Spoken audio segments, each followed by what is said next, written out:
Hey parents and carers, how are you this week? Let me start off with just a big thank you to those of you that have already subscribed to my YouTube channel. I'm Veronica Kasenga Fruitful. Thank you for watching Let's Talk Parenting. My goal is to just share with us information that can help us to succeed as parents. If you haven't already done so, then please do so by just pressing the subscribe button so you can subscribe to my channel, share my video with others, and also press like. When you're done watching, leave me a comment letting me know what you think of this week's video. Now, I've started talking about hashtag building characteristics. Why is this important? Well, the late Miles Monroe said that character defines us to others, and also character is important because the characteristics that you have will determine whether you succeed in life or you fail. So our goal as parents is to help build our children's character strengths so that they can make it in later on life. You don't want them depending on you all their lives, do you? Okay, so I want to talk to us today about how do we see our children, because the way we see our children determines what they think about themselves. A few years ago, I worked with a parent who had a teenager that didn't like going to school.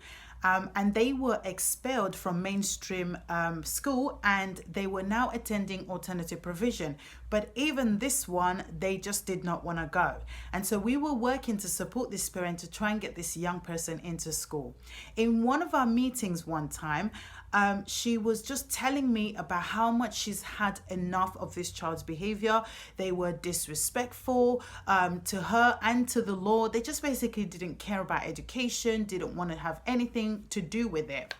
And I noticed that whenever we talked about her child, she kind of always said negative things. And I don't know why, but I just randomly just asked her, when you look into the future, what do you see for your child?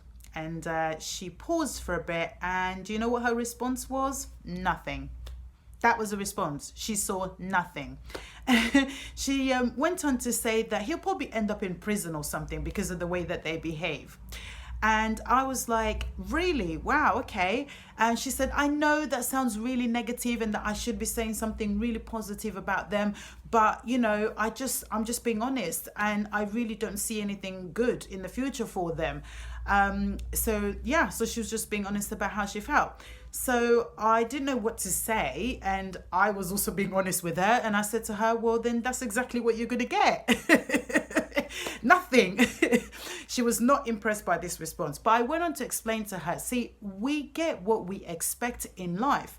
So if your expectation of your child for the future is nothing, then that's what they're going to deliver, nothing. Children, no matter how old they are, they can see what we think of them. So if you think your child is a disappointment, they can see that. And so they see no reason in making an effort in doing anything different. If we want to build our children's character strengths, then we have to begin with changing our perspective, changing the way we see them. A lot of parents come, looking for suggestions, tools and tips about how they can get their children to behave, how they can get them to listen. And there are various techniques that you can try that will work. But in the long run, if we don't begin with what I'm sharing with today, then you might find yourself going round in circles. So the first thing that we need to do, if we really want to help our children change their behavior in the long run, then we have to begin with changing our perspective of how we see them. There's a very famous story that I really like in the Bible about the children of Israel after they left Egypt. So after they left Egypt, they were traveling to go and enter the promised land. This is the land that God promised to give to them. And their leader Moses chose 12 people to go and spy on this land that they were going to take over, just to see how good it was, to see if it was really what they imagined it to be, and maybe they can come up with strategies of how they were going to take over. So these 12 men went and they spied on the land, and they came back to give Moses the report. 10 of these men said to Moses, Moses, this land is beautiful. It's exactly how we imagined it. It's got everything we need and everything that we want. The food is amazing. In fact, they saw these two men who were strong carrying just one bunch of grapes because of how big it was.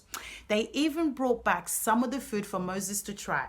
Moses tried it. He absolutely loved it. It tasted as good as delicious as the food in the Laxmana restaurant. Only kidding. They didn't have restaurants back then. But anyway, these 10 men also said something that was really interesting.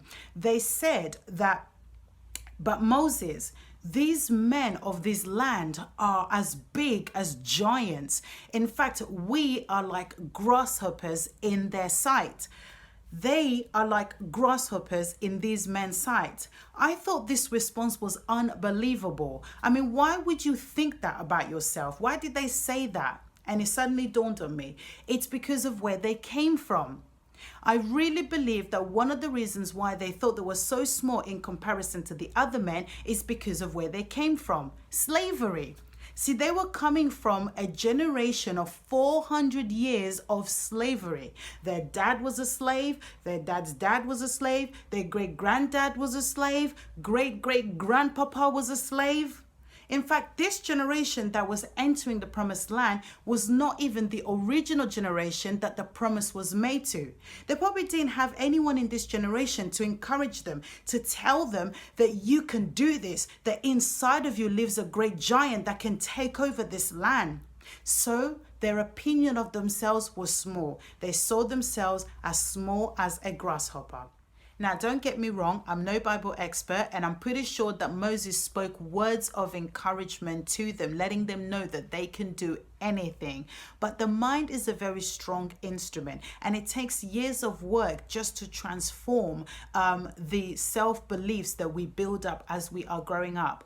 What is my point? My point is that the way that we see our children, the things that we think of them and the things that we say to them, it influences how they see themselves, what they think of themselves.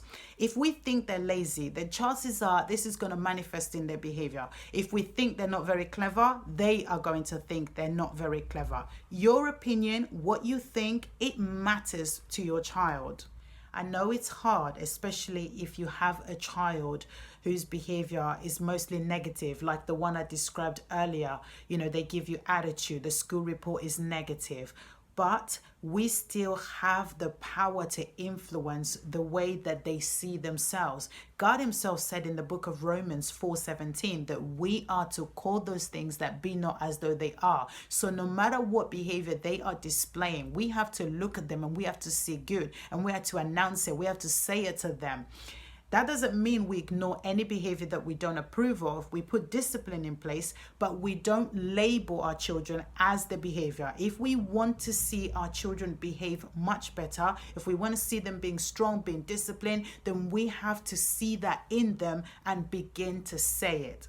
Lastly, we need to be patient. It takes time to build a genius. So be patient, keep speaking positive things, change your perspective about your child. And I'm telling you, if you hang on, you are going to see those things that you are believing in your child. I hope this has been a blessing message. Do let me know what you think of it in the comment section, and subscribe to my channel. Share the video with others, and I will see you in the next video. Bye.